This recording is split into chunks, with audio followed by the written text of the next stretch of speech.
So ayan guys, mag-unboxing tayo ngayon ng Kilap Impact Driver. So, check muna natin if silyado. So sealed naman siya, kaso lang merong punit dito.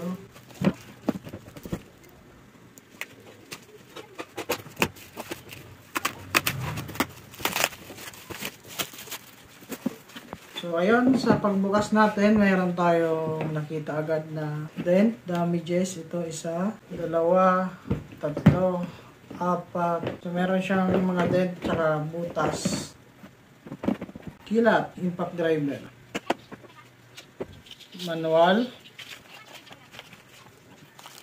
Yung mismong impact driver.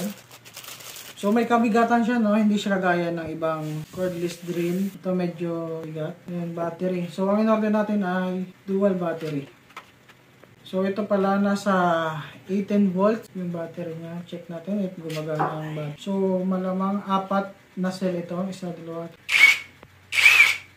So may battery indicator din siya. 1, 2, 3. BL means brushless. So ngayon naka speed niya is 3. Speed and torque ito. So ito yung pinakamahina niya. 1,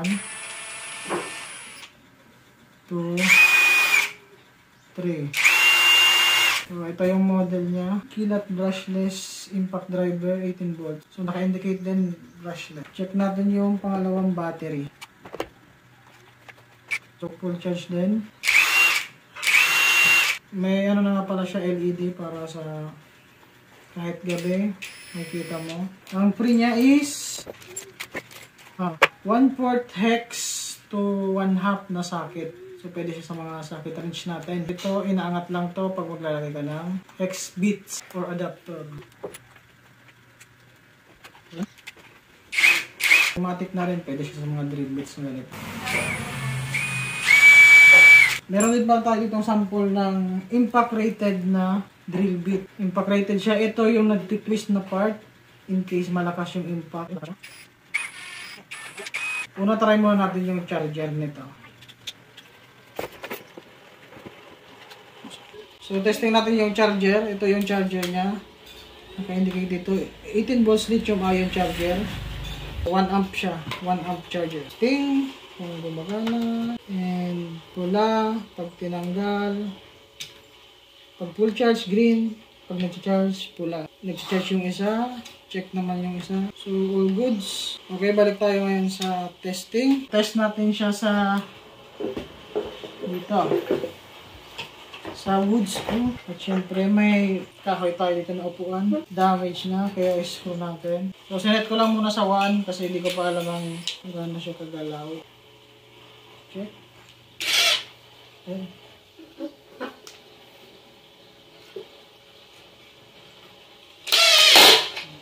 Another one. So, level 2 natin ilalagay. And check din natin yung free.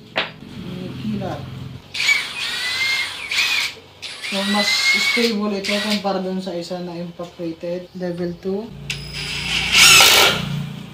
So, ayun. Baon. Maganda. Kapit na kapit.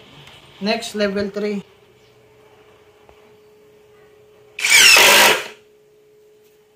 So, ito yung pagkakaiba niya, no? Level 1, level 2, level 3. Level 1, talagang hindi baon. Level 2, medyo baon. Level 3, baon na baon. So, ganun kalakas yung torque niya. So, rated pala itong impact range natin ng 140 Newton meter. Maximum rated na pwersa niya na po yun. So, try din natin siya sa hex screw.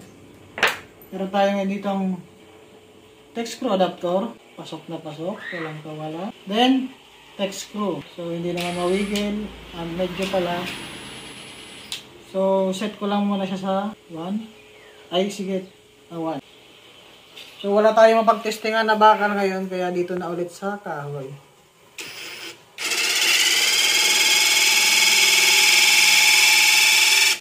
Set natin sa 2. Set natin sa 3.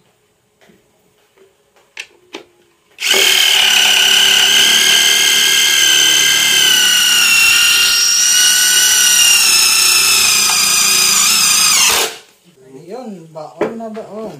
So, tanggalin din natin. Reverse.